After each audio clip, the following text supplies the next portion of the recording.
Informasi pertama di Kompas Siang, saudara, sempat tertunda akibat banjir. 14 TPS di Kecamatan Pondok Aren, Tangerang Selatan siap gelar pemilu susulan pada hari Minggu. Sejak pagi, petugas KPPS tampak siap menerima warga yang akan memberikan hak suara.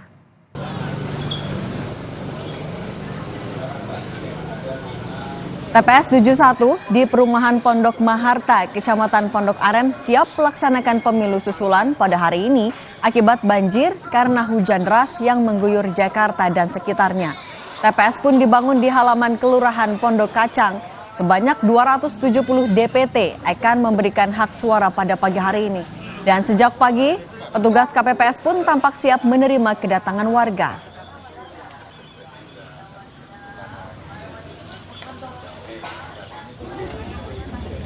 Hari ini 4 TPS di Boyolali, Jawa Tengah melaksanakan pemungutan suara ulang atau PSU. PSU dilakukan setelah adanya warga di luar Boyolali ikut mencoblos tanpa membawa syarat surat pindah. PSU diselenggarakan pada Minggu agar tetap meningkatkan partisipasi masyarakat memberikan hak suaranya.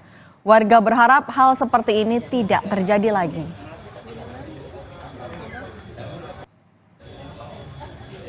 Ya, katanya ada yang pendaftar yang tidak diketahui, ya nggak tahu juga sih, kurang paham itu tadi cerita-cerita kayak gitu.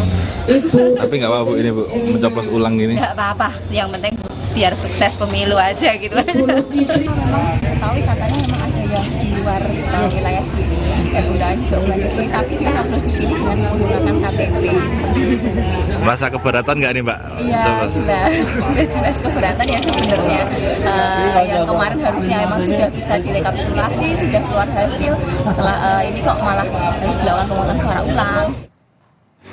Di Kabupaten Sragen, pemungutan suara ulang dilakukan lantaran pada saat pencoblosan serentak 14 Februari lalu, ditemukan seorang warga dari luar Sragen menggunakan hak pilih di TPS 005 tanpa ada surat keterangan pindah memilih. Berdasarkan kajian atas kejadian tersebut, pengawas TPS melalui Bawaslu merekomendasikan dilakukan pemungutan suara ulang atau PSU. Waktu PSU dimulai pukul 7 pagi dan akan ditutup pada pukul 1 siang. Selanjutnya akan dilakukan penghitungan suara. Tampak pengamanan TPS untuk PSU dilakukan oleh sejumlah anggota TNI dan Polri.